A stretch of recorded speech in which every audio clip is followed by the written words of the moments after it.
In this video, I'll go through step by step how to use FlipGrid. So first, you just want to go to flipgrid.com and it will bring you to a page that looks like this. So if you've never used it before, you're going to want to do the educator's sign up and choose sign up with Google. It'll bring you to a page like this and you just click on your account there. I'm going to close this out because I already have an account. And if you've used it before, when you log in, you're just going to click the educator login. And it might ask you, you need to be signed in to your Monona Grove account. It might ask you to click there. But this brings you to all the different grids. So as you can see here, I got many different grids that are created for the different classes and different things that I do with students. So if you're a classroom teacher, yours might look different. You might have one for reading, you might have one for a social studies project, however you want to manage it. I do mine by classes because I have 22 classes. So I'll walk you through to getting started on how to create a grid. You want to click just the button right here, Add New Grid, and you can name it something. So I'm just going to call this one Test, excuse me. So right here we have different ways to have students basically authenticate that they're students. So we're going to click the school email and click Next. Mine defaulted already to mgschools.net. If it didn't, what you just type in right here is just the @mgschools.net and then hit return or enter depending on if you're using a Mac or Windows device.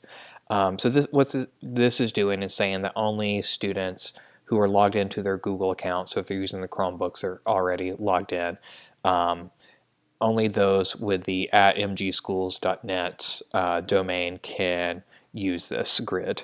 We're going to click Next. Yay, and we're ready. So now we're going to click Go to your grid. It always defaults to a Say Hello FlipGrid first. Excuse me.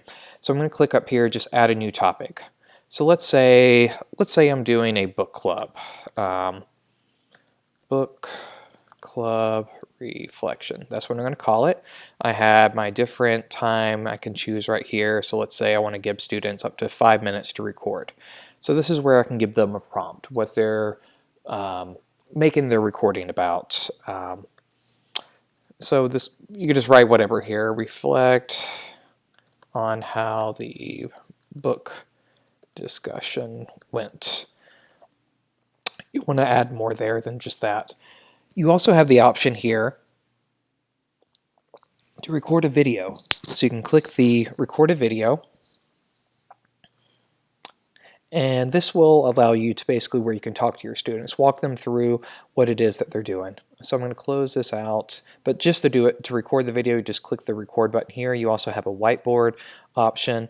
If you're doing this on a PC, the whiteboard option is going to be very difficult to use. If you're using an iPad, awesome, you can just use with your finger.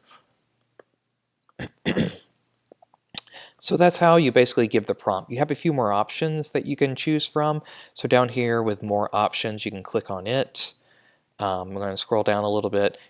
If you're using this for the first time, you might want to turn on the video moderation. This allows it where you have to, where you watch the videos and say it's okay for these to go live before it happens.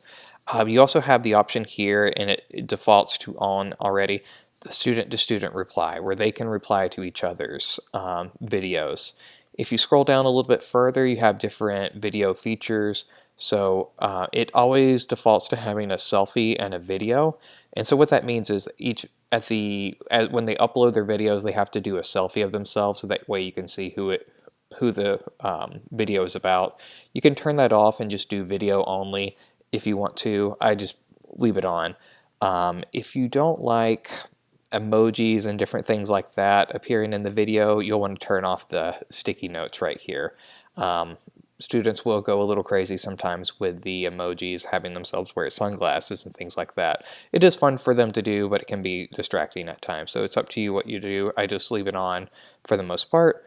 And when you're done, click Create Topic. All set to go. You have a few different options here how you can share it. If you're using Google Classroom, this is super easy. You just click the Share to Google Classroom button right here, and it opens it up. So now you choose your class. As you see, I have a lot of classes, so I'm just going to share this with my EdTPA kids, and then I have to choose what kind of material it is. So I just always do Create Material, click Go, FlipGrid book discussion. You can put a description here, and when you're ready, just click Post. And that's all there is.